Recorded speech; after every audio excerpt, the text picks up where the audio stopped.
Je vois beaucoup Patrick Edouard, le petit chiot là. Le chihuahua de Yves Vidéro là. De ma mère, mon bébé, ma mère spirituelle, maman Yves Vidéro. Vous savez, quand j'étais en prison, Yves Vidéro m'a beaucoup aidé. Yves Vidéro m'a beaucoup aidé. Elle donnait de l'argent à Marie-Kérène.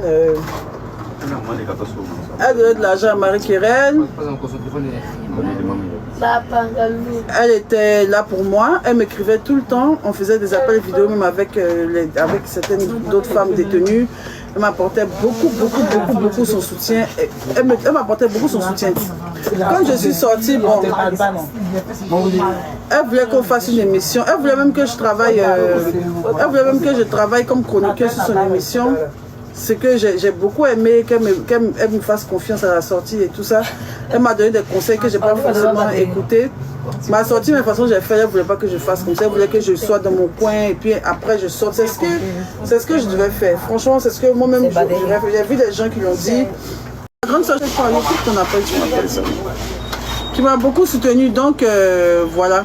Je devais passer à l'émission dans laquelle je devais passer, mais c'est son émission.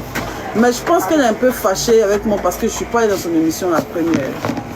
Tu vois, peut-être qu'elle pensait que l'exclusivité se passerait chez elle, mais malheureusement, je n'y suis pas allée. Après, elle m'a dit qu'elle n'était pas contente et tout. Déjà, elle n'était pas contente parce qu'elle voulait que quand je suis sortie là, elle ne voulait pas qu'elle fasse vanne, parler, aller dans la mer devant les gens, tout ça. Là. Elle voulait que je me cache. C'est ce que beaucoup de personnes me voulaient. Donc, je pense que... Donc, voilà. Elle était fâchée. Moi-même, en temps normal, c'est comme ça que je l'ai fait. Si j'avais fait ça, c'était pas bon avec Vivastream. C'était pas bon, mais c'était pas bon. Déjà, même petit Vivastream, il a fait la même. Le succès que ça a eu, déjà, moi, je suis étonnée. Mais si je m'étais tue, ça allait être encore plus grand. Mais bon, comme moi, je viens de spontané, vous me connaissez, oui. C'est pas faire semblant. C'est pas faire les choses où on fait un scénario avant de faire. Moi, je suis pas quelqu'un de scénario. Moi, je suis très spontané. Ce qui me vient à la tête, c'est ce que je fais à l'instant. Voilà. Et personne ne connaît personne parmi vous ici ne connaît la joie que c'est de sortir 6 mois de prison après.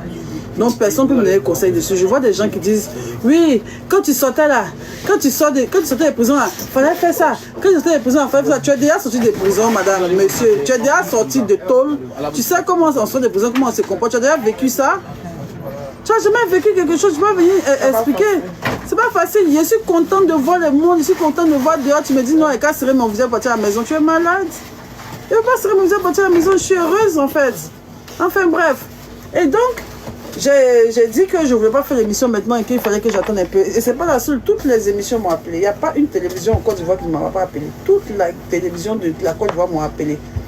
Et je leur ai dit que non, j'ai un projet que je dois mettre en avant d'abord, avant de partir à la télévision. Parce que si je partais à la télévision, c'est la même question que vous allez me poser, je ne vais rien gagner dedans. À la télévision, vous ne donnez rien aux gens en fait. On s'en va, c'est nous-mêmes, on paye nos maquillages, et puis on s'en va parler. Donc, au lieu de partir m'asseoir, et puis vous allez me maltraiter, si un plateau bien, il est venu parler, puis il ne va rien gagner, il est venu m'asseoir à la maison, c'est maintenant, ça va comment il y a les vendre un peu les billets de tosse, les restants d'été là, pour rembourser mes crédits, et puis ça va pas me suffire là. J'ai été très intelligente. Vous ne vous attendez pas à ça. Je ne parle pas des gens de la télé, là je parle généralement. Vous ne attendez pas à ça. Vous attendez pas à ça. J'ai fait mon direct bien payant qui a très bien marché. Et puis, tranquillement, alors là, j'ai suffisamment pour rembourser la plupart de mes créanciers. Enfin, bref. Donc, en cela, je vois qu'un jour, on fait l'émission. Ils font leur émission comme à l'accoutumée tous les vendredis. Et je vois que ça je vois que le titre même là, on me rabaisse. Non, Yves Vidéro là, tu allais un peu trop loin. Ah, ma grande soeur chérie, pas fait ça.